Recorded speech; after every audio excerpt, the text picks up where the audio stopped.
Hey guys, welcome back to the Revive Stronger podcast. I'm your host, as always, Steve Hall, and today I have Eric Helms back on the show.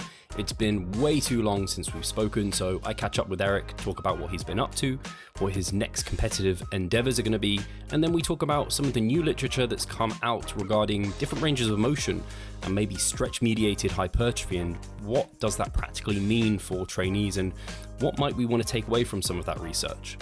And as a reminder, we do offer online coaching here at Revive Stronger. We have a team of great coaches. So if your goal is fat loss, muscle gain, you're looking to step on stage or just go for a photo shoot, we're here to help you. So definitely check out that if you're interested. It'll be linked in the description. But without further ado, let's get into the show with Eric.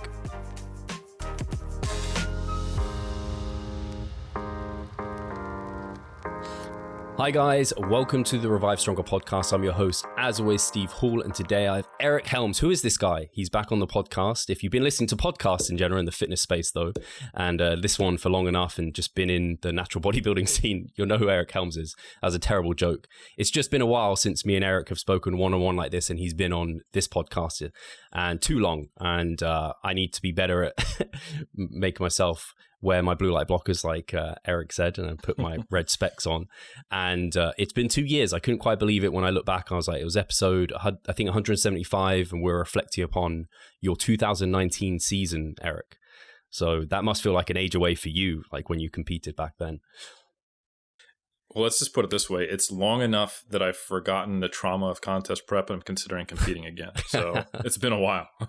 No, but seriously, it's always an honor to be back on, and it's a travesty that it's been 2 years since we've talked, man. So we need, I was just saying as well, like the roundtables we did with Menno, Mike, and Eric, for me, were some of the best episodes we've done. And I want to get something like that going again. I'm like, need something that I don't want to go into like some really, really niche topic that's not going to have any like helpful practical take homes with those, because when we get you three there, I want it to be like, I don't know, a very powerful message again, but I have to have a think about that. And yeah, it's definitely a travesty. And talking about, actually, I haven't heard from you in terms of when you're looking to compete again, how you're training, everything's going.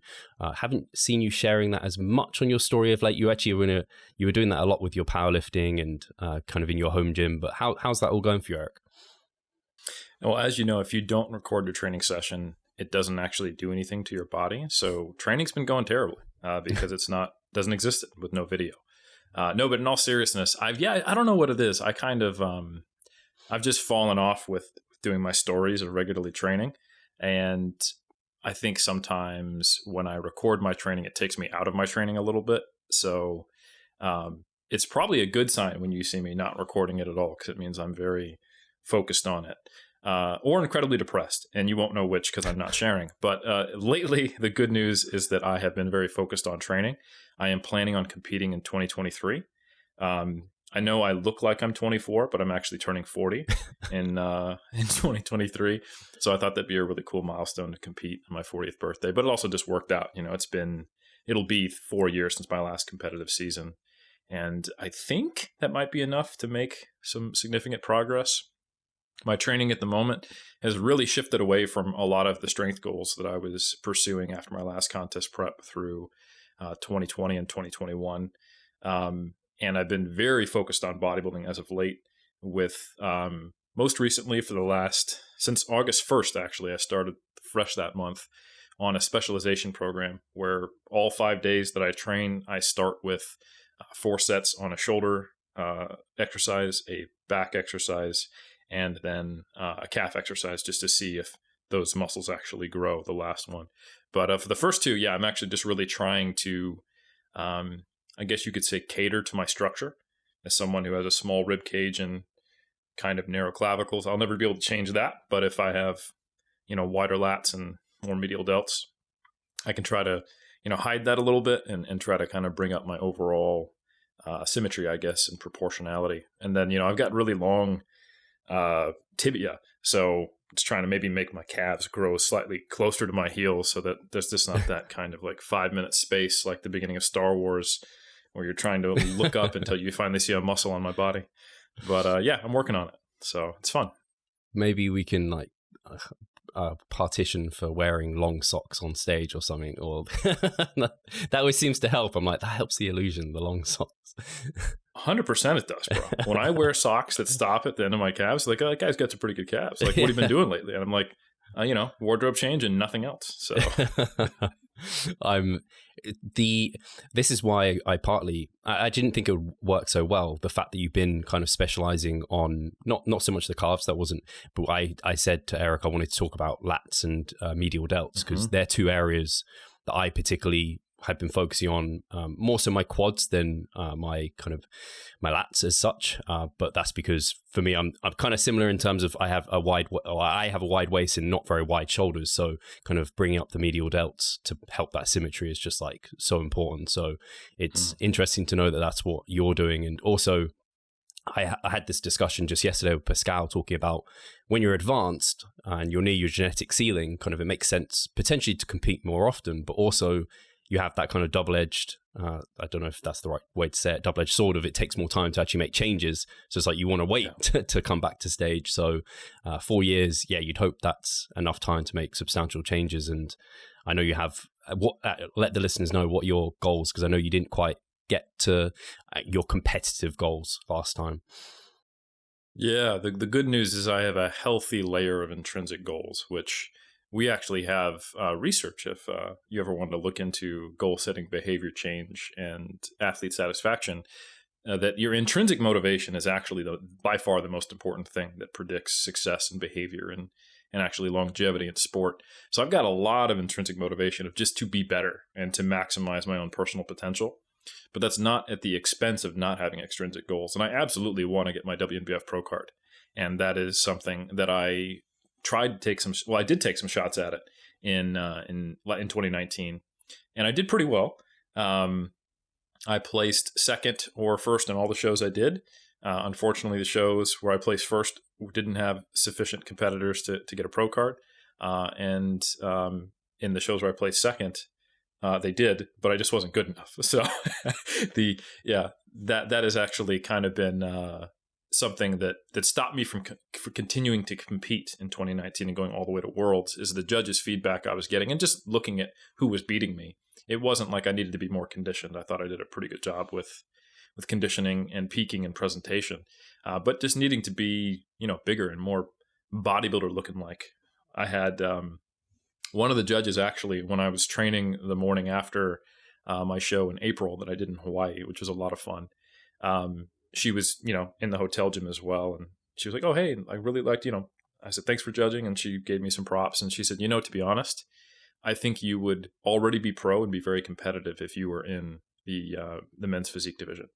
And I was gracious. I thanked her. And I said, but I'll be honest, I'd rather play second in bodybuilding than turn pro and compete in men's physique, because it's just not where my heart is, Yeah. So yeah, I'm among the people who may not have the chassis for it, but it's going to see how far I can take it, and hopefully, 2023, I'll be able to clinch a pro card. But ultimately, so long as I improve, like you said, it's that thing where when you're more advanced, you certainly have the behaviors and the psychology to be able to compete more frequently. And, you have the right kind of attitude and sustainable methods in the off season, hopefully, to where, getting into striking distance isn't a problem and the recovery phase isn't too harsh. Each time I've competed, I've gotten better at that transition. So I do think I could compete more frequently, but I think halfway through each prep, I'd just be like, why am I doing this? I look the same, So it's not very motivating to go through the very grueling and intensive process and rewarding process if some of the rewards aren't there, where you can actually look and be like, oh shit, like some of the, I set this, multi-year plan, or I guess if you're competing really, really frequently, a single year plan or something like that, and it didn't pan out. So I think for me to be motivated to compete, I have to feel like at this stage of my career and my age currently, an important part of that mental reward is thinking I've got a good chance at seeing the fruits of my labors. So yeah. No, I didn't realize how much I just completely align with all your kind of values and the way you view it. Because, and again, it's like we're talking off air, how I very much like to think I kind of built Revive Stronger to kind of emulate a lot of the things 3DMJ do, because I think you're doing it very, very well. And you've had such longevity and success in this industry for those reasons. But also my own like bodybuilding endeavors and career, how much my thoughts have been influenced by you, because I don't know if I thought differently to how you're viewing your bodybuilding career, I don't know if I'd still be doing it. And I think that would be a damn shame for me, because I get so much value out of doing the thing, even though similar to yourself, it's not like I'm going to jump on stage and be guaranteed a pro card anytime. I'm going to have to like fight tooth and nail and probably have a bit of luck and be very consistent for like nearly probably 2 decades to try to kind of grab one of those myself. And ultimately, once I've got it, I'm not sure it will really change anything, to be honest, apart from maybe I can put it in my kind of bio or something. Oh my God, the sponsorships you're going to have, the money. Rolex is going to come knocking, or at least you might occasionally get like free protein bars, dude. It's going to be life-changing. So I'll tell you what.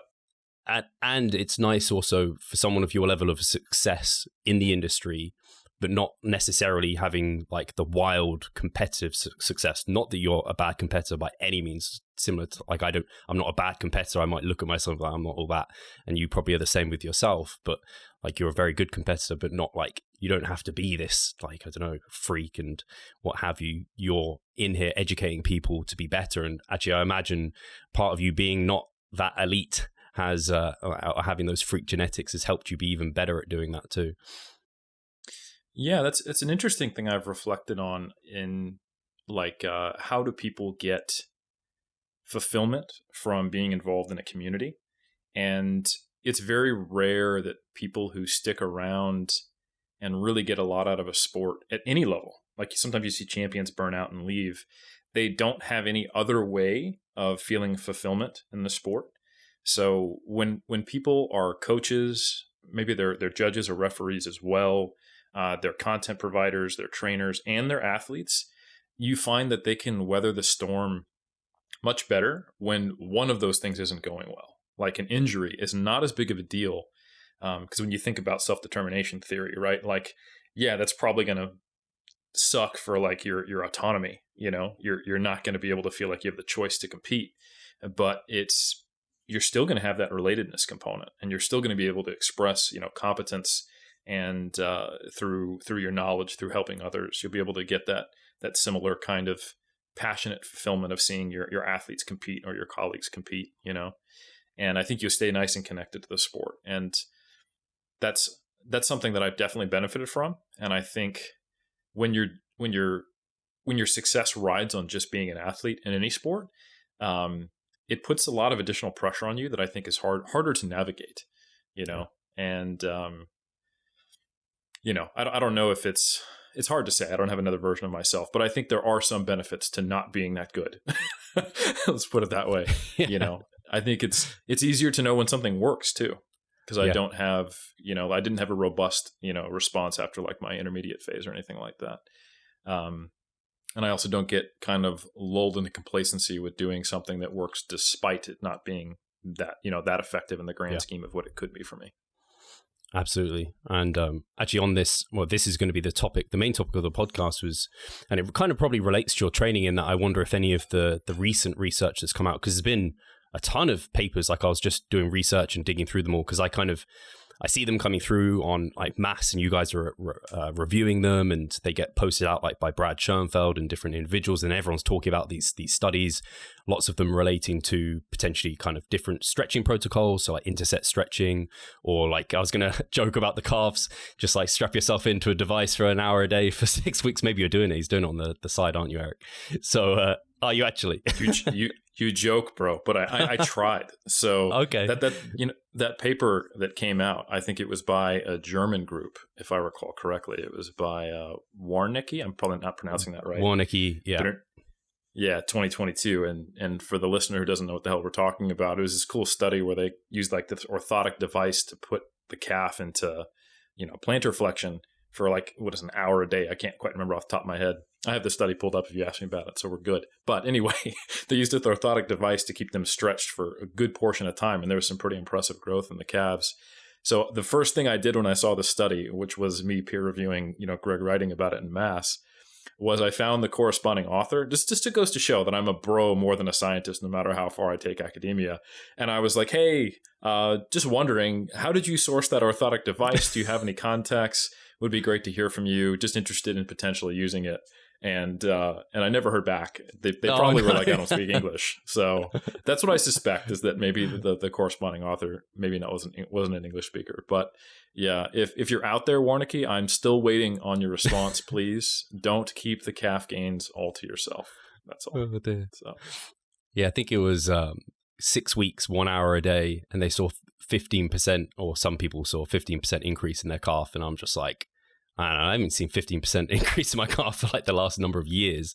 I'm investing probably just as much. I don't know, 6 weeks. Well, in 6 weeks, way less time than what I've invested over the last years.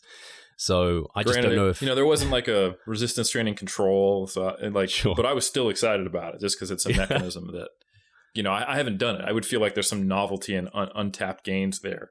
So and it's really hard just to keep yourself stretched for like an hour while you're like watching television. But if I can just get a little device, whew, Steve, I'm telling you, I want to get those calves. Warneke is holding me back. That's what it is. If I get judges' feedback in 2023 that my calves are not big enough, I'm just going to say, you know what? You talk to that guy. It's not my fault. All right. We'll have to get Pascal to get in touch. He's got the German touch there. He'll be able to hook you up, hopefully. Yes, please. And I guess that interestingly relates back to those old bird studies where they would weight down the wings and they saw like crazy growth. It's kind of a bit similar to that. But yeah, so there's the stretching studies, and then there's been kind of training at different muscle lengths, whether or not that's kind of partials or you're using different exercises like the seated leg curl versus the lying leg curls, and then the partials with like the preacher curls and the lengthened position, the shortened position, and all of this. And so I don't know if any of this kind of recent research relating to, I guess it's related to potentially stretch-mediated hypertrophy, which has always been that kind of hypothesis surrounding it, and then also training at long muscle lengths, I guess, is where it's kind of eking down that potentially there's a little bit more to be had there. And I think also when you used to post your training, I'd seen maybe some sort of lengthened partials here or there. So I don't know if you want to talk about some of this research, which ones have you've seen kind of to be most interesting, and if that's influenced your even programming for yourself, or if you think it's a bit early, and yeah, we can just dig into it. There's a lot. Oh man, it's definitely influenced my training. I am absolutely, and since I've seen this research coming out, been doing things that kind of exist across the spectrum. So sitting into the bottom position of the stretch position of an exercise for a little bit longer, that's a potential application. Changing the modality or the positioning of an exercise so that there is a larger amount of tension supplied when you're in the lengthened position. A really simple application, if someone doesn't kind of understand what that would be, is just like really easy. A dumbbell lateral raise, when your arm is down at your side, it's in line with gravity. There's literally no tension. You're just holding something in your hand, right? And then you get an increase in tension as you get to the point where the fulcrum is the furthest distance from your body, right? Where you're actually holding your arm straight out to the side. But unfortunately, with a free weight, that's when now your medial delta is maximally shortened, at least in the context of the range of motion of a typical lateral raise. So the tension is only there in a shortened position. But if you do a cable, now there's tension immediately when you start to lift. So you're potentially getting a better stimulus because in a more lengthened position on the delt, you have tension supplied from the cable because it's not, a straight down gravity free weight stimulus, right? So that's a very, very simple way to do it. Of course, there are, other ways you can do it. You can perform a lengthened partial range of motion with the free weight. Like, for example, going all the way back to pumping iron, doing Arnold Schwarzenegger doing flies where he doesn't come all the way up because he doesn't feel any tension at the top, There is literally just trying to stretch, which I think there's probably more evidence now with that Warneke study that we kind of started with. And then there's also just I would say the more complete principle-based understanding of why, on average, full range of motion training seems to elicit greater hypertrophy. I think with some of these studies where we've compared full range of motion to partial range of motion at shortened length to partial range of motion at longer lengths, it starts to show that a large part of the effect of why full range of motion training seems to be effective is because it includes that lengthened position. So I think it's important for us to understand that we might be getting very excited about these findings, but for the average person who trains with a fairly high variety of exercises, aka an intelligent bodybuilder, in my opinion, especially if you contrast it to, say, like a strength athlete. But if you have a fair amount of exercise selection and you train with a full range of motion, you might already be getting the majority of benefits from this. So that's kind of me being the shitty skeptic to kind of kill all the hopes of this podcast being interesting to anybody. But I think it's an honest and important thing to say. However, on the counterpoint of that, if you think about certain exercises and certain muscles that rarely get trained at long muscle lengths, or at least with a high amount of tension, it might unlock some opportunities. So one of the things for me is that I was thinking about it. I don't do cable lateral raises that much, So what I have started doing in my training is that my lateral raise variations, I'm pulling across my body or from behind my back, doing variations where I'm trying to have tension immediately supplied. I'm putting the cable at the height of my wrist, so there's pretty much an immediate and nice application of tension when my delta's in the most stretched position it can be in. And I'm figuring, I've never really done this before, at least not consistently. I'll rotate a cable lateral raise in, but previously, with kind of my awareness of my lack of awareness of this literature, I never really thought about it. I pretty much interchangeably used a dumbbell lateral raise or a cable lateral raise. And when I think about it, there's probably a lot more time spent doing dumbbell lateral raises than there were cables. So now I'm actually thinking about, okay, well, how do I get myself into kind of this more stretched position, apply a cable? If I'm going to use a dumbbell, I'm actually doing it kind of like sideways on an inclined bench, just so there's a little more tension at the bottom. I'm experimenting with that. And I'm just thinking about that concept of, okay, yeah, sure, I always train a full range of motion, but are there certain muscle groups that haven't benefited from that full range of motion to the full extent that they might have, now that we understand why full range of motion is important? So at risk of just continually monologuing, if the reader is not, or if the listener is not aware of what the hell I'm talking about, there's a number of key studies that have come out, two that are a little more conceptual, and then two more recent ones which are a lot more applied, where they just compare different exercise variations that I think are worth talking about. Steve, you're probably aware of these, so if I go on, and even when you want a specific point, you just let me know. Okay. But yeah, probably the first that I became aware of was by Pedrosa and colleagues. And this was a study where they compared multiple groups. So they had a group training at a full range of motion on leg extensions. They had a group training with partial range of motion at the bottom, and then partial range of motion at the top. Those are probably the three most important comparisons. And they looked at quadricep hypertrophy. And they specifically found that training at the lengthened position, so kind of doing like the bottom half of a leg extension, if you will, resulted in more hypertrophy of the quads than doing it in the shortened position. So this is kind of the first time we were like, hey, not all partials are bad, which I think is pretty cool. And they looked at multiple different sites. So they looked at both the rectus femoris and vastus lateralis, and they looked at more proximal and more distal sites to see if that differed. But essentially, it was just a kind of a clear home run for not only the full range of motion like you'd expect, but even favoring actually the long muscle length position leg extension. So I think, Steve, that was the first study that really kind of made this very obvious to me. There were others before that, but it was the first one where I was like, oh, wow. Like within the same study, you could make these comparisons. You didn't have to connect between different studies, and you saw pretty convincing evidence that, hey, that's probably what's doing the majority of the magic. And I think for me, that's kind of what put the concept on the map. And one other disclaimer I should say is I think sometimes I get positioned as this like kind of guru, knows all the research, bodybuilding science guy. But I think the best way to think of me is I am a sports scientist. So I focus on applied outcomes that are relevant to the sports I'm interested in, specifically physique and strength sport.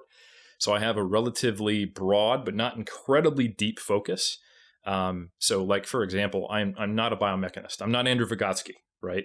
And I'm also not a muscle physiologist. I'm not Keith Barr. So there are certainly things that I know enough about to know that I don't know enough about them, right? So for example, there are some caveats to this.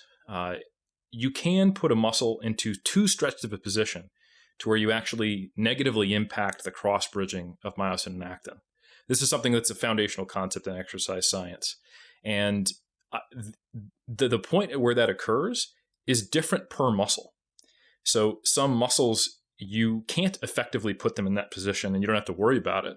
But then you might also not be able to stretch them enough so that there's that tension stimulus at like the sarcomere level. So I'm not actually aware of all the various muscle-specific characteristics of where this will and won't apply.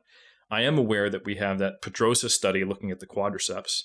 And then we had a very similar follow-up study that kind of did the same thing by Sato and colleagues looking at the biceps, elbow flexors.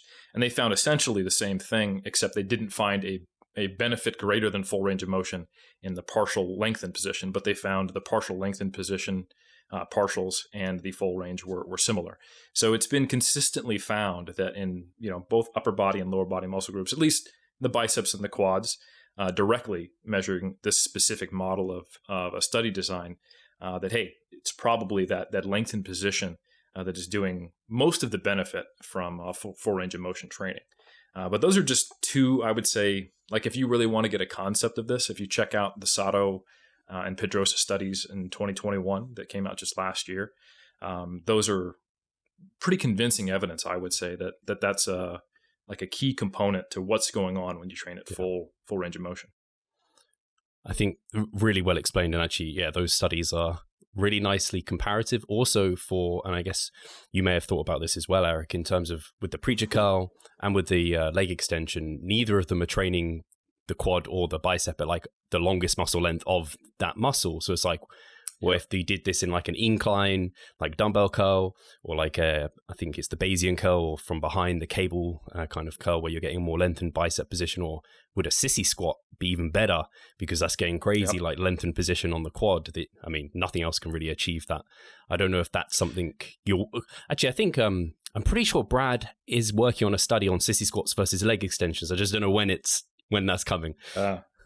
Yeah, one thing I do, so interesting thing, I had to figure out how do I do leg extensions at home on a cable stack. And I realized, hold on, I'm actually doing a lengthened position leg extension when I do that, because the way you do it, if you can imagine this as the listener, is you just set the cable at about hip height, and then you put yourself in like a standing leg curl position. You attach a cuff to your ankle and you do single leg extensions, basically extending into a standing position. So you're finishing each rep with your legs next to each other. And the start of the rep is basically you in a leg curl position, right? So you're doing a standing leg extension. That would basically be equivalent to if you could lie back on the typical commercial gym leg extension machine, which actually some home machines do allow you to do that because they're like the convertible free weight leg extension leg curl. Like actually Jeff Alberts, he can lie back when he does a leg extension. So I think that's a really practical way if, you don't like sissy squats or they're not comfortable, or you want to be able to modify the loading a little easier. A standing cable leg extension is a great way to go, or one of those plate loaded lying back leg extensions. So you're right. There are other ways to get even more stretch that I would love to see investigated. And that kind of leads nicely into two recent studies where instead of comparing partials at the lengthened or shortened position compared to full range, where they compared two different variations of exercises for the same muscle group and looked at differences in hypertrophy. And they're both by the same group. I think it's pronounced Mao. I'm not 100% sure on the pronunciation of that, so my apologies. But it's MAEO. And the first one was greater hamstrings, muscle hypertrophy, but similar damage protection after training at long versus short muscle lengths. And essentially what they did is they just compared a typical lying leg curl to a seated leg curl. And they found that for the hamstrings groups, all of the like the biarticular muscles grew more in the seated position. If you think about it, a seated leg curl is like the sit and reach tests that you've done to test hamstring flexibility, or maybe you get taught as a PT, or if you're in the right country and you're old enough, you might have actually had to do as part of school, or you might have done in the military or a job. But anyway, so because you're in hip flexion, you're putting the hamstring on stretch. So training in that stretch position seemed to elicit significantly greater growth in the hamstrings. And it also, if you look at the findings of that study specifically on the hamstrings, it comports with this idea that when you put a muscle on stretch and train it, it does seem to elicit favorable hypertrophy, because we didn't see it in the short head of the bicep femoris, which is monoarticular. So that's the one muscle of the hamstring, or I should say one head of one of the muscles in the hamstring that doesn't cross the hip joint. And another thing that a lot of people don't talk about in that study is that the sartorius actually grew more in the lying leg position. So if you think about the sartorius, it's actually a really unique muscle. It's kind of cool. If people don't know what it is, that's the kind of the strap-like muscle that when you kind of kick your hips back, you can see that nice line separation between, the edge of your teardrop and your hamstring and your adductor. Looks great if you know how to pose. That muscle is I think it might be the longest muscle in the body. And it attaches, it's a unique muscle because it does hip flexion and then knee flexion. So that's not a normal combination. And we often think as bodybuilders like, oh, I have quads and I have hams. Yeah. But this is one that, it doesn't really fit into those neat, nice, it's not part of the hamstrings, but it is a knee flexor, although a relatively weak one. But it's also a hip flexor, and it attaches on the front of the hip. So if you want to put it in a more stretched position, you have to do a lying leg curl, right? So in the lying leg curl, where the sartorius is more stretched, we actually saw that grew a little more. So I think you have to have a more complete understanding of functional anatomy so that you don't misapply some of these concepts.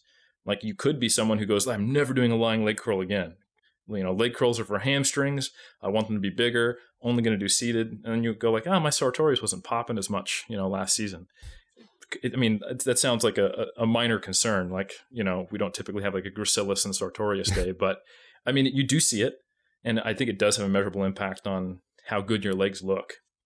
And I think if you were to take a very black and white application of some of this research, it would just be like, well, I'm always going to do the seated version out, the studies out. So that study specifically, I think kind of really shows this concept in a more applied manner, where there's these two machines typically in most commercial gyms, and you're like, oh, I'm probably going to choose that one now if my main goal is to try to increase the tension that's applied to my hamstrings and hopefully get a little more growth out of it. Do you not see the progress you would like? Are you sick of writing your own programs? Or perhaps you need some accountability in order to stick with a plan? Then it's time to start working with us. We at Revive Stronger offer a truly personalized coaching service. You'll get more than just an email with some macros or random cookie cutter program. With Revive Stronger, you will be the center of our attention. You will receive your own fully individualized training protocol alongside a customized nutritional strategy. We created the coaching around your needs, wants, personal preferences, and your own unique lifestyle. Every single week, we delve into your program in order to make appropriate adjustments so that we get the most out of your time and the best possible outcome. We help both female and male athletes to seriously change their body composition by adding more muscle mass and decreasing fat tissue. No matter if you're a competitive bodybuilder or just want to look better, if you need help with your progress and taking your physique to the next level, our coaching is for you. It's time to make a change. Sign up today and let's revive stronger. I think when I was doing my research for this, I came across a comment from Andrew on that study. You may have spoken to him about it, I'm not sure, but you talked even earlier about how different muscles have their tension relationship, in that you could be so lengthened that it now isn't maybe providing as much tension. He said differential optimal lengths between the three biarticular heads and thus potentially force outputs during the movements could make it more complicated. So he was just kind of talking about the fact that there's three heads and they're not all it's like you said, it's not like now seated leg curls, that kind of fallacy of this is the perfect movement. It's actually there might be something that the lying leg curls is better at. It might it might fundamentally, if you could only pick one, be the lesser choice, but it might be better at other things that we're not kind of necessarily know enough about just yet. 100%. And I actually think that the second study by the same group illustrates that exact point, Steve. And that's one on the triceps. And what they compared was a tricep pushdown versus a overhead cable extension. So, your arm behind your head, pulling a cable that's behind your back.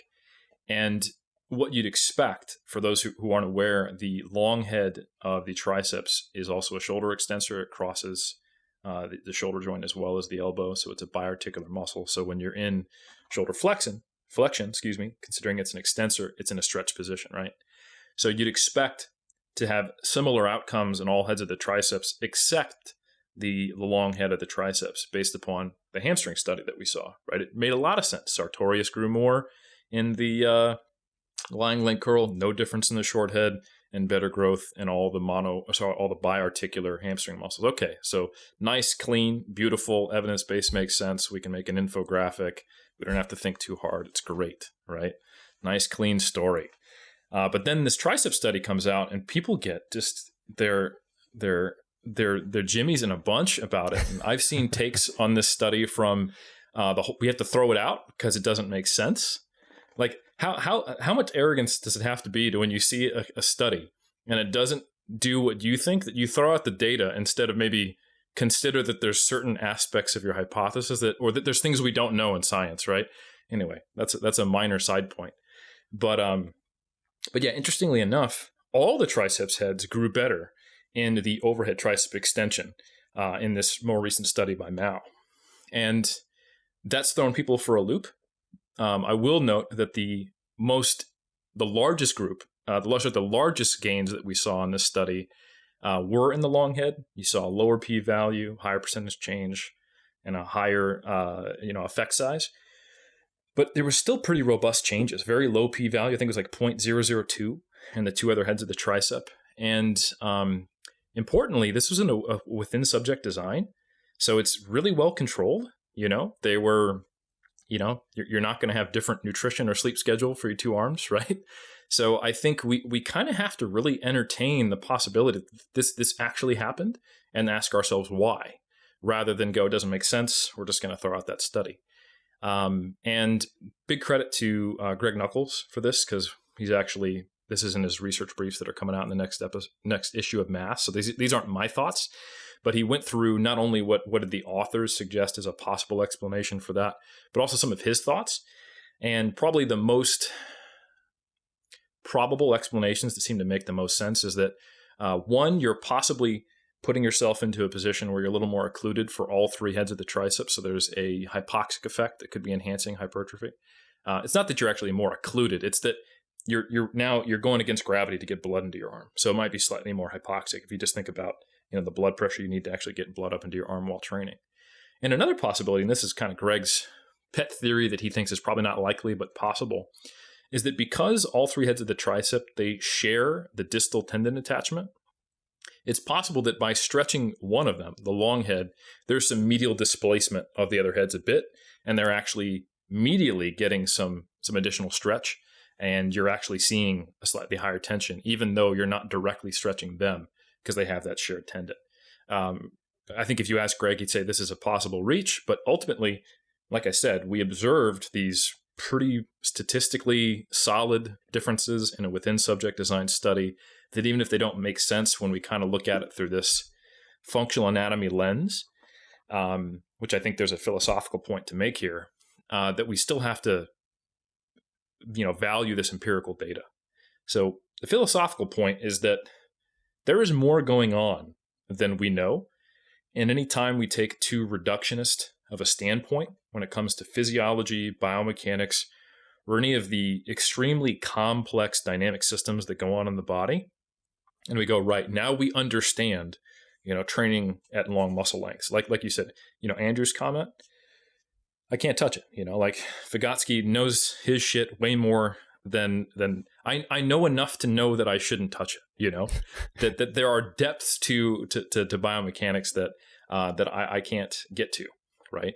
The good news is I'd probably beat him on stage, so I'm still a better person. But no, in all seriousness, like he's a very intelligent person. He's an expert in his field, and to fully understand some of these topics, or to think that we've got it all mapped out and that we can, reject pretty solid empirical findings, I think that's a mistake.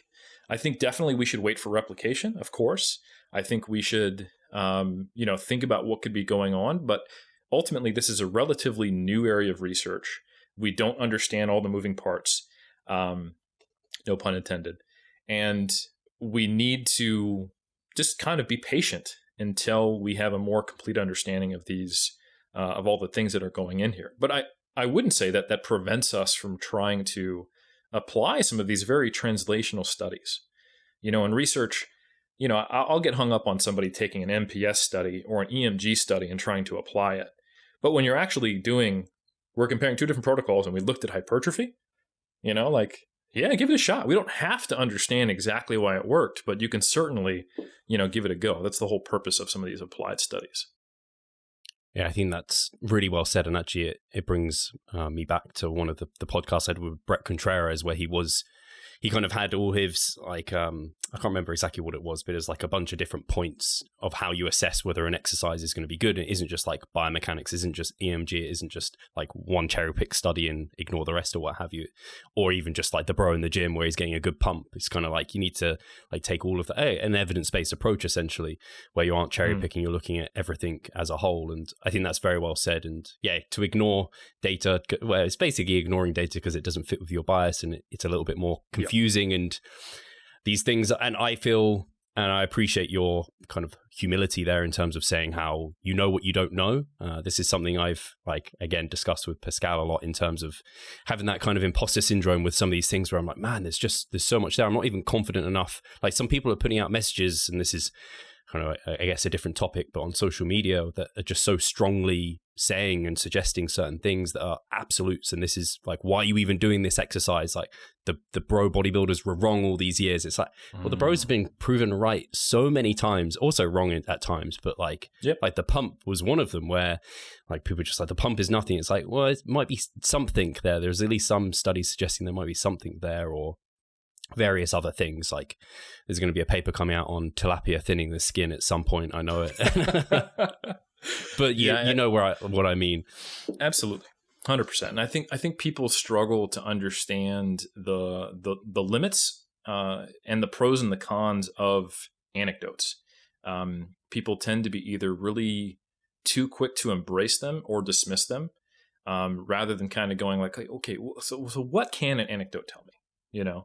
And if an entire population of bodybuilders is doing something, probably two things. One, it's not preventing them from achieving the level of success that we're currently observing, right? So it's not a complete like stop to muscle growth or getting leaner or whatever the context of the thing is. And then depending on how ubiquitously it's used, you also know it might be kind of a cultural tradition, and that people are, so like you have to weigh both of those up, Yeah. And also when you have anecdotes where there are multiple people doing different things who swear by it, but getting to the same result, then you know that it's either they're both a little bit wrong and it does work for everybody, or that there are substantial individual differences to where that works for some people or that works for others. But I think people tend to just want to lop off the whole bottom of the evidence hierarchy and be like, anecdotes are trash. And then sometimes they'll come to conclusions that are directly in the face of what we know really seem to be done by a lot of people and aren't preventing success. And I think you can reality check some data that way, but I don't think you can go so far as to look at a relatively unexplored new area of research that is on a nuanced topic. And, if your pet theory doesn't align with it, just be like, nope. Yeah. So yeah, I totally agree. And something else, I guess, to consider with these is that obviously there's a handful of studies and they all seem to be, there's some disagreements, but they're kind of moving down a certain line. But there's some muscle groups that haven't been looked at all. So like the back as a whole hasn't been looked at. Do you think there could be, or I guess it feels like a silly question now, there could be differences between muscle groups, but where's your kind of head at with that? Do you think it will apply fairly holistically? Yeah, I think there could be differences between muscle groups. If we want to kind of go back to the triceps just for a little bit, there was another study that didn't find the same thing as Mao and colleagues, where they had a stretch position compared to a more traditional position. That was by Stasinaki, if I recall correctly.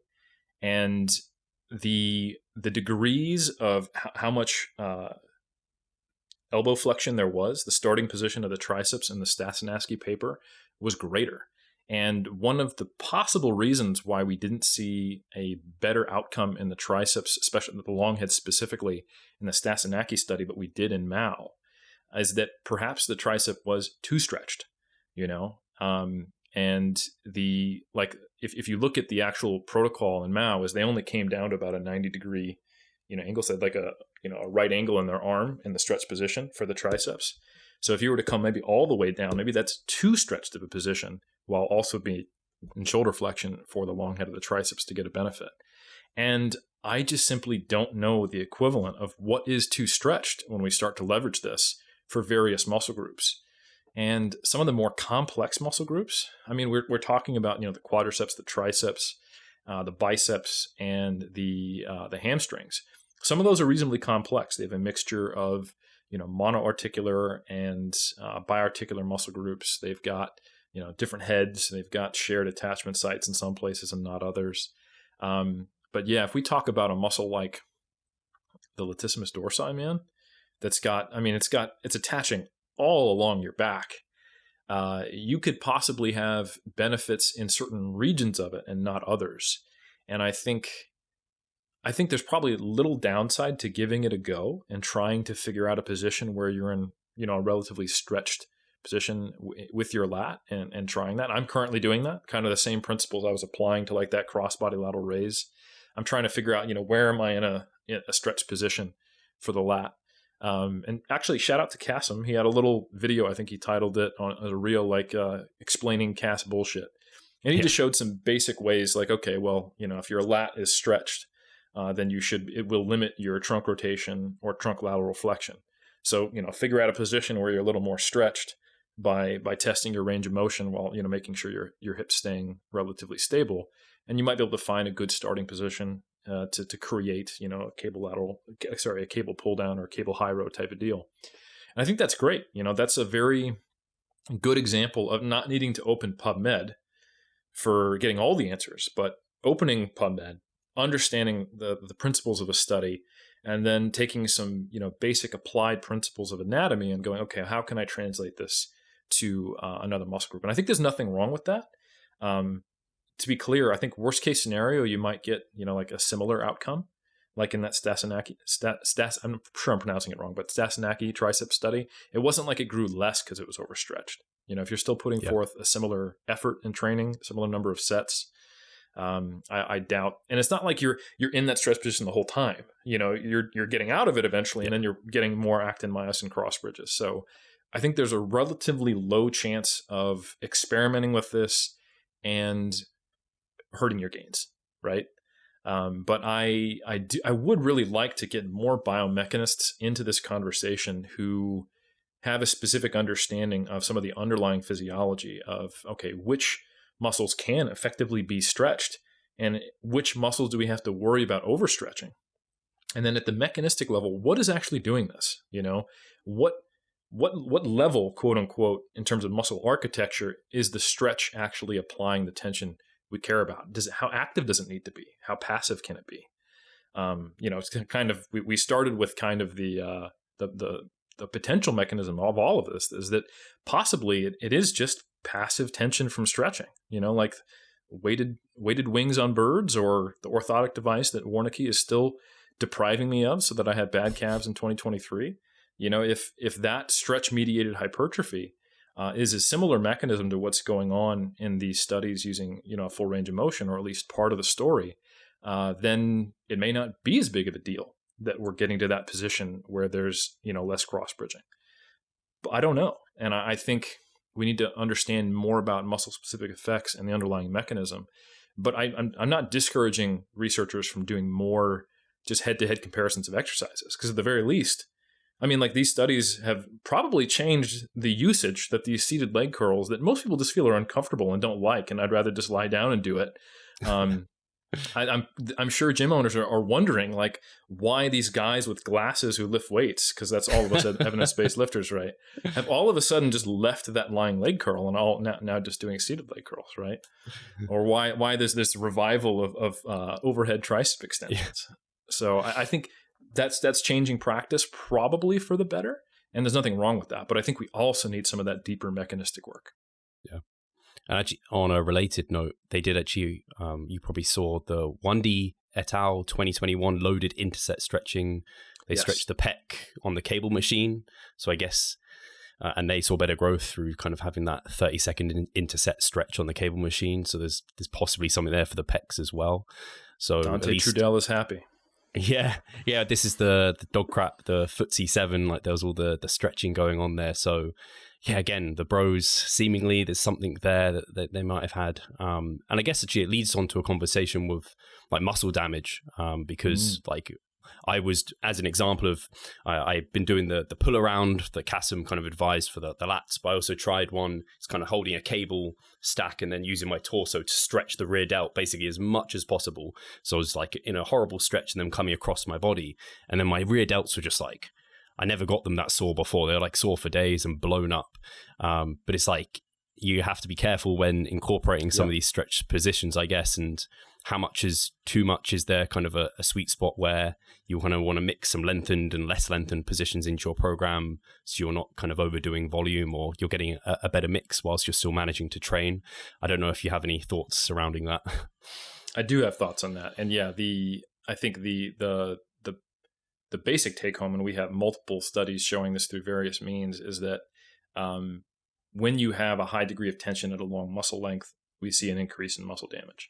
This is not to say that you don't acclimate to that the repeated bout effect doesn't apply in the situation. It does. But especially considering how new these training techniques are, and that it opens up kind of Pandora's box to all these various variations of exercises, they're probably going to get rotated in. And I think people do need to be aware and think about programming and sequencing with different exercises. So like, for example, if you've got RDLs coming up on, Thursday, and you hear this podcast and you go, actually, I want to switch from, lying hamstring curls to seated, and you do the same RPE, the same number of sets, and you do that 2 days prior on Tuesday, let's say your 2 leg days are Tuesday, Thursday, you will probably be sore going into your RDL session, which, I mean, like, you're probably okay, but you'd prefer not to be, right? Just like that RDL makes you sore for a long period afterwards. I remember the first time I rigged up that standing leg extension, my rec fem was sore for like a week and a half, and that's because for 15 years, I've been just doing typical seated leg extensions, right? So that negatively impacted. I didn't really want to squat, even though the rec fem isn't doing a whole lot. Like my quad feels sore. Like your rec fem's like smack in the middle of it. So my quadricep training definitely took a little bit of a hit in that week, and I wasn't anticipating that. I just was like, okay, it's a leg extension. I've done that. I've extended my knee before. No big deal. So I do think that when you start implementing these, if it's in a rotated fashion, so you've lost some of that repeated bout effect, or if it's the first time implementing it, I would probably do maybe 2/3 to half the planned volume that you want to get to. And I would probably, drop your proximity to failure back a couple reps and just get acclimated to it. You will probably still get a stimulus from it because it's so novel. Like if you're worried about creating that much damage, don't worry about, missing out on a microcycle of stimulus, because it's going to be there. And if you do go after it, then it's going to kind of get in the way of everything else. So I think if you're doing, lengthened position, high tension exercises, you want to think about, all right, when's the next time I'm training that muscle group? And then I should probably have at least a day between those.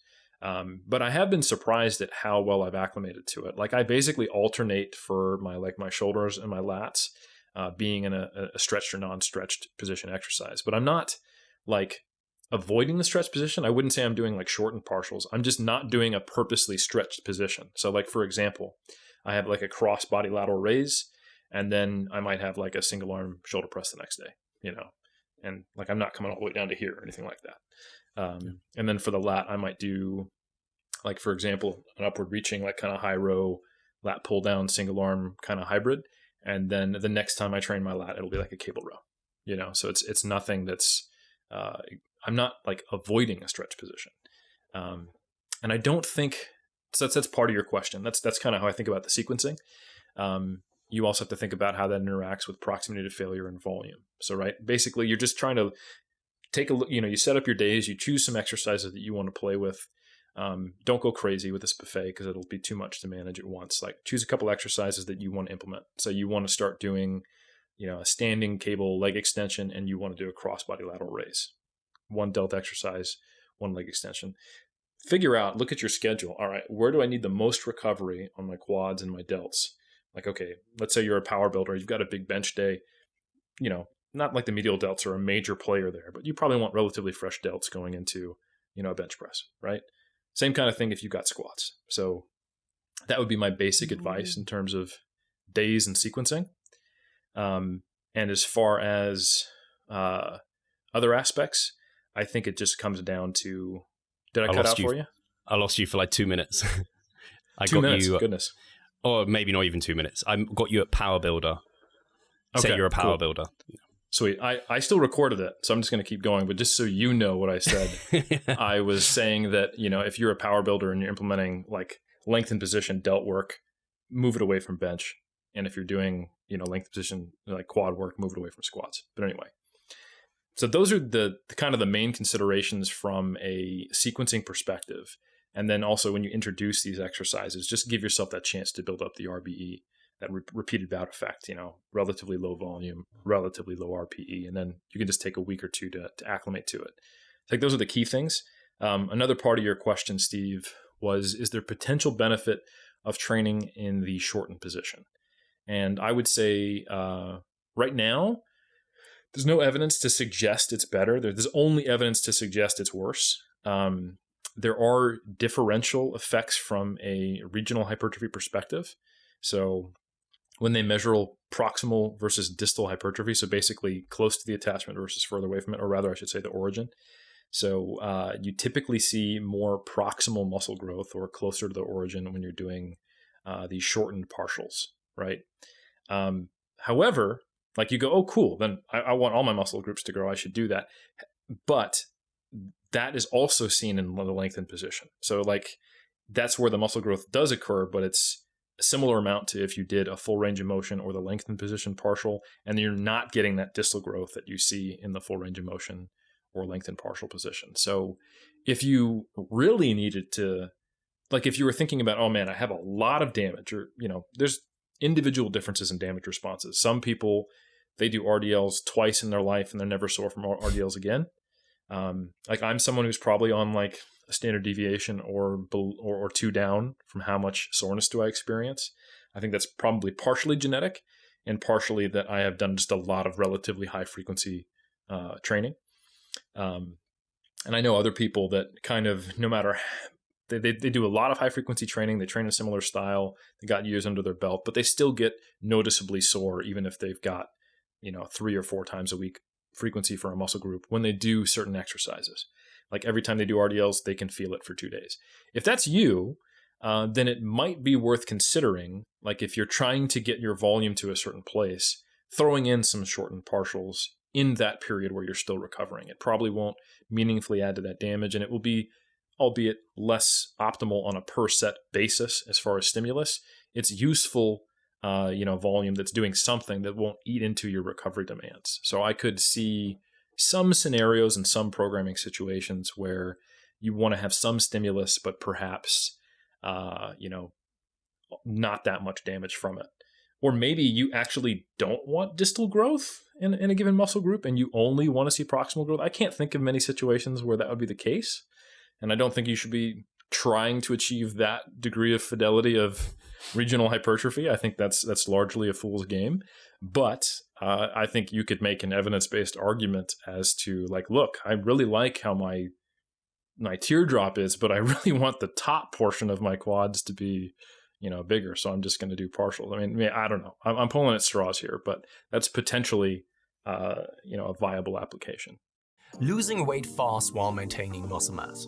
Sounds too good to be true, doesn't it? It isn't though. It's reality and we know how to do it. And we will help you achieve this. The Minicut Movement is an 8-week fat loss program to make you lose a huge chunk of fat while maintaining muscle mass at the same time. We will support you from the beginning to the end so that you see the results you would like to and come out of it much stronger. You'll receive a fully automated spreadsheet that is based on your nutritional needs. You can choose between 6 different male and female training templates. Over 30 videos will guide you through each and every single step of the Minicut so that you're getting the most out of your journey and that you always know what to do. But the best thing is that you can start whenever you want. The Minicut Movement is open 24/7.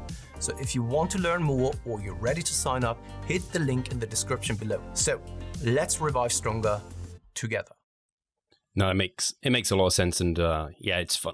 You have obviously worked with hundreds of clients, and I have a large amounts who, from like an RDL or a hip hinge, they get sore for like at least half a week to a week, and I'm like, man, me personally, I don't often actually get sore from that movement, and so I'm probably more on the side where you are, but it is balancing that kind of, I guess in some instances, balancing that stimulus to fatigue trade-off, basically. Like some of these movements have like a huge raw just magnitude of stimulus coming in, but then that also leads to these downsides, and it's just balancing that. So like either through volume, or I guess you mentioned like RP or RAR, maybe you can just leave more, like take in an RDL to a naught reps in reserve for that person who gets like wildly sore, maybe never like something they want to approach. Maybe they're always leaving a couple in the tank, otherwise they're just like blown out for like a week or two. Absolutely, yeah. Those are, when we look at like what are all the variables that seem to modify the damage response, it's volume. Obviously, you do more work, you're going to be sore. And then it is, people often say it's the eccentric, but I think it really just comes down to the fact that the eccentric is typically where you're in that lengthened position. And if you think about the RDL, you're in a lengthened position when the load is the highest, when the load is the furthest from your body. So yeah, when you think about exercises that do like heavy dumbbell flies or an RDL, so those two things, lengthened position and the level of tension that occurs at that point, the total amount of work you're doing, and then also how close do you push it to failure or afterwards. If you're doing like forced reps, that can really make you sore as well. So those are the three like modifiable factors, and those are great things to consider when you are looking at like, okay, well, how would I sequence a week, and where do I need to be fresh, and where do I have ample time to recover? Like if you're someone who takes the weekend off and the last day of training is Friday, you can dump a lot of those variables into your Friday session. So yeah, that's or you could also alternatively have them on Monday after you've been fresh for 2 days. But then you just got to think about, okay, well, Tuesday needs to be a relatively light day in the grand scheme of things, or at least for the specific muscle groups that I've put through those the paces. That's some of this discussion aligns with what I was thinking with the calves and kind of putting them in that device. I imagine you'd kind of want to periodize that so that there's some adaptation taking place, because I can only imagine the amount of soreness you'd have through your calves when you use that for an hour, like for 6 weeks, like the initial kind of muscle damage and everything that must be going on. I don't think I'd even be able to. They kind of walk. I don't even know how they got around. They must have wheelchairs for the first week. Steve, I want to know, but Warnicki will not send me this device. Okay. So everybody, I want you to find this paper. All right. I want you to click on the corresponding author and just send them. Just subject line should be "send Helms the device," and then in the subject, and then in the like body of it. So why do you want Helms to not have big calves? ? And then I believe we can do it as a team. So Warnicki calves. That's the new hashtag. All right. And then you can sell a program like the calf, like grow your calves by 15% protocol in 6 weeks, whatever. I'm surprised someone's not already selling that, to be honest. I'm telling you. A no-brainer. We just need a cheap like manufacturer to make a really bad like $2 device that we sell for $50. I'd buy it. I'm telling you. Eric, final question. You mentioned a few limitations to some of these studies, which I think are really important in terms of just like not ignoring things and taking things holistically, and there's things we don't know. Are there any other limitations? Like I know quite a few of people within them, I think maybe all of them untrained, at least the majority of them are untrained. Did you think that could impact the results? I absolutely do. Like, and that this is almost just a restatement of that kind of terrible, boring, nothing works, skeptic researcher comment that I made at the start, where, hey, it's really interesting to understand why full range of motion training seems to provide better results on average pretty consistently. And that most likely a large part of that is the fact that it trains your muscle at a long muscle length. But for everyone who's listening to this podcast, you're probably not doing quarter squats and quarter benches and 21s anymore. Like you might have done that at the start, like most of us, but you've probably been training with a full range of motion. I mean, this is Revive Stronger. This is like a bodybuilding podcast for I would guess years. So I don't think you should expect to see the kind of magnitude of changes that you're seeing in these studies, which you're right, Steve, largely on untrained individuals to manifest. And that's a general statement about any research when you're applying, things that you see on untrained participants to trained participants. I would not suggest that we should throw out these studies because they're not on trained individuals. Sometimes you can look at studies on untrained individuals and make some pretty strong inferences because they allow over a short period you to see these changes. And, if there's a meaningful difference between them, you'd expect there would also be a meaningful difference in well-trained people, but just the magnitudes would be a lot less. And I think that applies here as well, but probably even more so for, people who have specifically tried to train through a full range of motion and thereby by proxy also in those lengthened positions. So it's, I think it's definitely something to experiment with. And I think if you think about your own training habits, like in my case, I've done years of seated leg extensions. And I think that's probably the most common one. If you've never put your rectus femoris in a stretch position and done a leg extension, hell yeah, give standing, leg extensions a shot. The only downside is it's annoying because it's unilateral. So it takes twice as long. But if that ain't worth having a nice, triangle shaped hunk of muscle in the center of your quad next time you get lean, then this is not the podcast for you.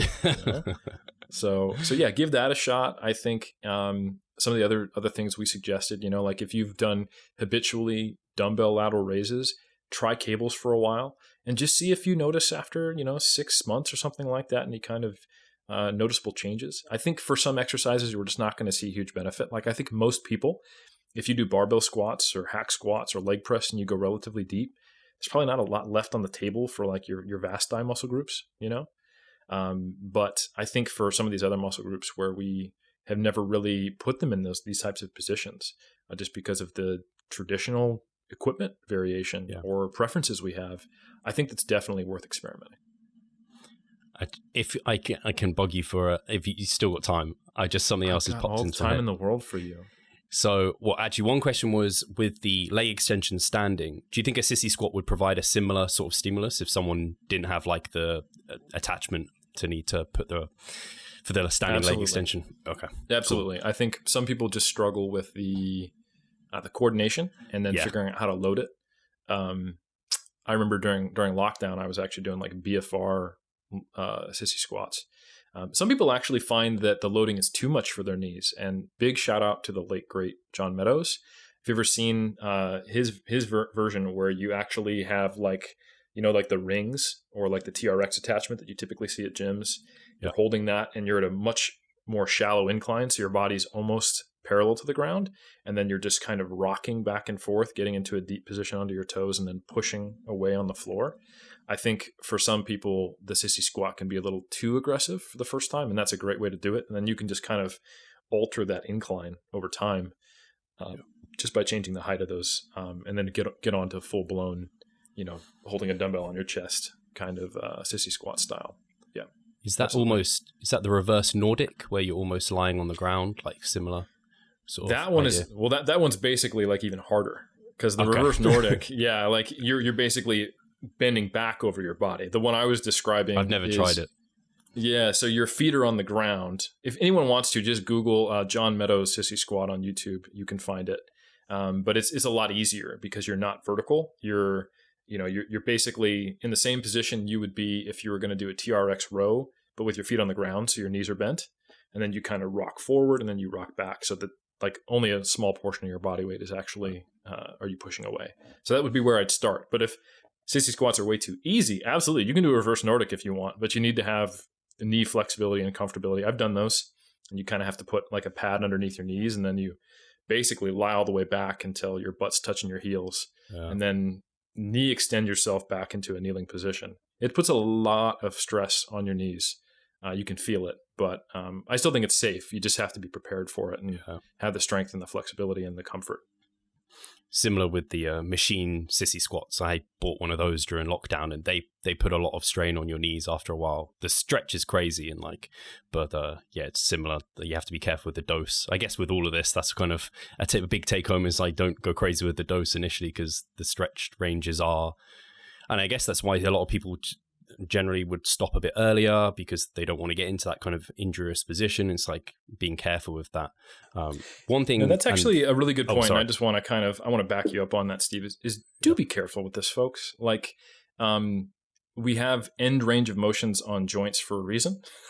And typically when you see injuries, it is at an end range of motion of a joint with high forces. High velocities are actually a big part of that as well. So this is certainly less dangerous than like doing a hard cut in basketball and deciding that you want to keep your ankle turned the wrong way. But like, I don't think anyone is going to have like immediate injuries or anything like that. But this is probably a higher risk of injury than the typical training you're doing if you're going to be doing loaded, stretch position, end range of, motion for a joint. So just do take this seriously, dose it in, give yourself multiple intro weeks and limit the load and just kind of get your skill down and your comfortability first. I think that's probably can't be restated enough.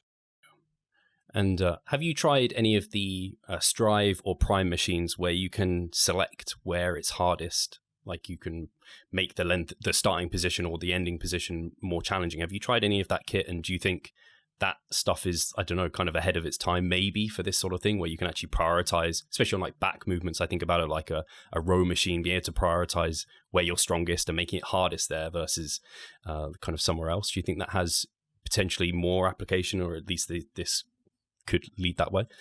Possibly. And that's a related concept. And we've talked a bit about that, where you're basically biasing the load in the lengthened position. It's tough to know how important that is. So one of the things where I haven't gotten too excited about those machines is that when you look at research on isokinetic dynamometry, which I'll explain what that is. You might not know, Steve. If you've ever seen one of the, they look like they're typically used for leg extensions, but they can be changed to multiple positions to isolate any joint in a laboratory setting. And they're isokinetic, so they move at one speed. So no matter how hard you kick into the pad or press down on the pad or curl against it, the machine controls the speed. So you can put forth maximal effort through the full range of motion. So you can effectively perfectly match like the force curve to the muscle if you wanted. And you can make every single rep maximum effort from through every degree of the range of motion, or at least you can encourage people to do that, and you can actually see the force curve and you can give them, biofeedback.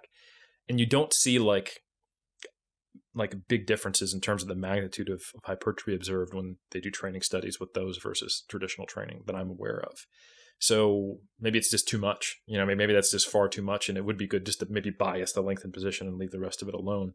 But I think it's an interesting idea for sure. I have limited personal experience with them. I'm aware that they exist, but I've only had access to them when I'm traveling. So I'll play with them, when I'm, abroad, but I haven't really gotten enough time to have clients who have access to them regularly to prescribe them, or to personally have like a whole off season with them or anything like that. But I think there's potential there. Yeah. But I think this comes down to, how important is just simply being in the position with some degree of tension, or is it important to bias the tension in that position? And I think the findings are mixed. Like Pedrosa actually did find that, doing a lengthened position partial was better than the full range of motion. And I think that's worth thinking about. Like, why might that be? Because the full range of motion contains the lengthened position, right? Well, then we have to think about effort, right? So if I spend all of my time, we'll just use the fly so people can think about this in probably a more colloquial kind of way of thinking about it. If I'm doing my flies just in that bottom range of motion, right? And I just go until I hit failure and I drop the dumbbells on the ground, I've exerted all of my efforts in the lengthened position. But if I was to do that full fly and come all the way up, then I'm going to hit failure with a similar probably number of reps, but with that only being part of my efforts in that lengthened position, with a lot of my other, efforts being dedicated to potentially less stimulative range of motion. So those two things don't really add up. Like, we have the isokinetic dynamometry, which doesn't really support that idea. And then we have the Pedrosa study. And then we also have some other studies where, lengthened position and full range were similar. So ultimately, this kind of goes back to me saying we need a little more research to understand what exactly is the triggering factor. Just being in that stretch position at all, what kind of dosage do we need? How high does the tension need to be? I mean, one thing I don't think we need to be doing is all of a sudden deciding that failure is the way to go, So that's something I have seen. So for example, I actually talked to Bordeaux about this because I noticed he was doing these like partials, the lengthened position partials, past failure on like a row. And I'm like, no, I agree. We need a high level of tension at that lengthened position, but why do we have to go past failure? Just alter the movement. Like, I don't think this necessarily changes our understanding of, sure, failure's fine, but we will still want to think about it, right? Why am I doing 6 reps in a lengthened position to failure now? Because I learned a lengthened position is good. I don't throw out the information I have on failure, right? So I think that's one thing to keep in mind, is that some of the applications of this are, have been kind of like that past failure, and I've played with that. I've tried it, but I'm also like, oh, now I'm really, really sore, of course, because I went past failure in the lengthened position. Why did I do that? Because I saw it on Instagram, and I'm, even though I'm well read, because I'm trying this new concept, I'm, still kind of working through the practical application. And I think that's just something to think about for people, that this doesn't change the rules, quote unquote, for how we would normally program. Yeah, I guess people might end up doing it full ROM, and then they're taking it to partials to they might even take it then to partials to 3RAR, but because you were doing full ROM before, you've actually gone to failure full ROM, and now you're going to a 3RAR or whatever it is on you're lucky if you're getting to a 3RAR on partials, to be honest. Like, how many reps can you really realistically get out? You're probably at 1, 2 immediately. So you could even, like you said, program it separately, or just try it doing it partials to your RAR or RPEs. So that's very well stated. And yeah, if you were to take it to the really big extreme, it would be down to those like isometrics, just like holding, like don't even do your pull-ups, screw pulling out the chin above the bar. You just sort of hold in the bar and just stretch everything out for as long as you can. It's DC without the lifting. It's just the weighted stretching, right?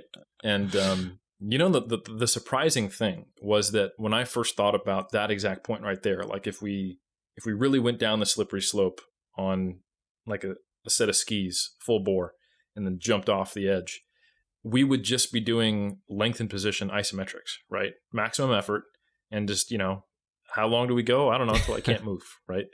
And my first thought was, well, isometrics we know are worse than dynamic contractions. That's settled science. And then I started like digging into PubMed.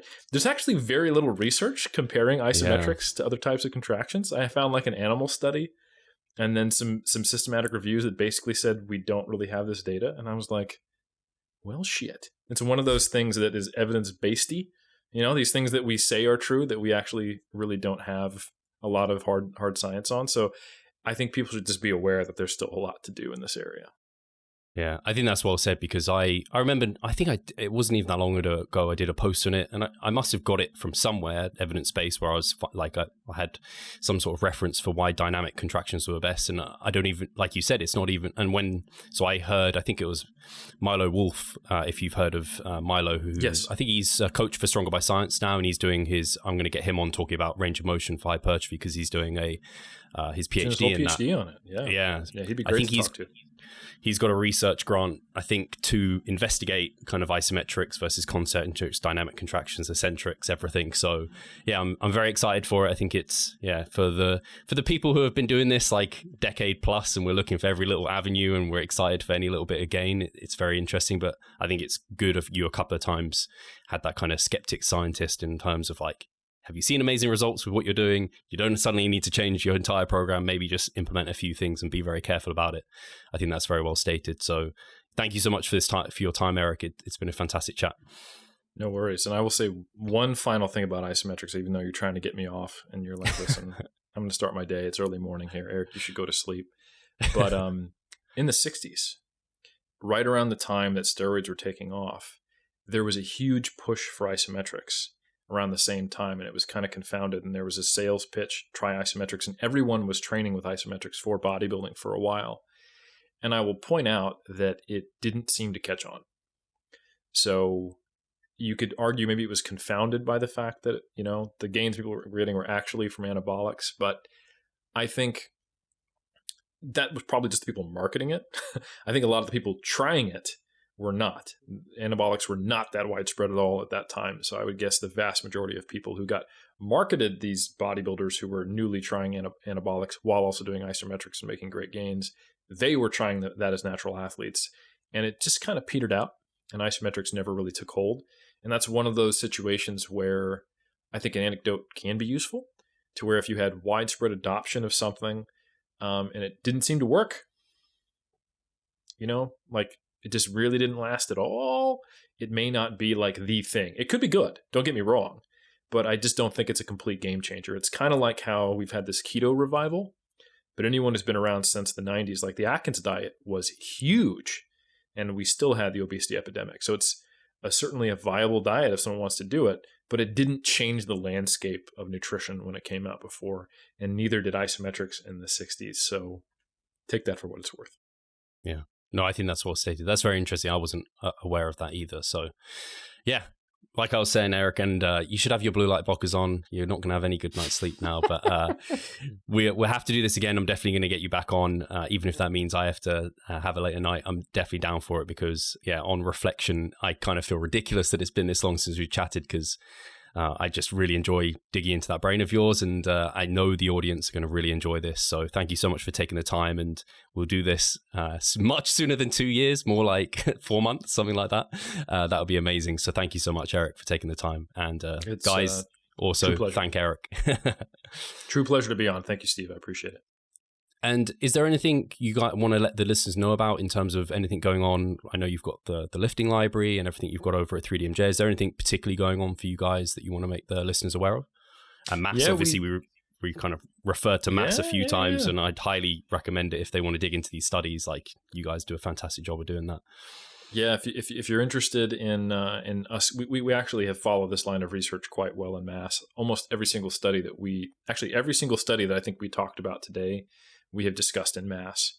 So Greg has written a lot of those articles. I've written a couple, but Greg has definitely got his head around this and thought a lot about it. So if you want to read some pretty cool takes on this stuff, consider a mass subscription. It's not free, but it's pretty interesting. And then the other thing is, actually the lifting library is in our vault, and we just recently had another vault course come out, and that is the revamp of the recovery diet, and that's free. So anyone can see that. It's got kind of an updated take with some other conceptual stuff that I've talked about. It's a course that I give, and it's short, easy access. And if you're wondering how to make the transition from contest prep to the off season, that very difficult transition, and how to recover as efficiently as possible to get back to making gains while not making your next contest prep harder than it has to be, I think I would definitely recommend it. I can only highly recommend it. Not that I've seen it, but I've probably spoken to you about it. I've spoken to Jeff about it, Alberto about it, the recovery diet. I've done it myself, or at least an iteration of the recovery diet. I've tried to, and with athletes, and it's been fantastic. So I can only highly recommend that. And I know it's coming to the end probably when this comes out, at the end for a lot of people's seasons, or at least nearing the end. So that'll be the perfect time for people just to at least kind of look over it. If they kind of finish your contest prep in a month, they can already start planning ahead. So fantastic. And that's amazing that that's free. That says everything you need to know about 3DMJ, that they're putting out the recovery diet, kind of something you guys conceptualized and came up with, but is imperative to kind of success as a competitor. The fact that that's free is amazing as a resource. So thank you for all of that. And guys, we'll talk to you very soon. Take care.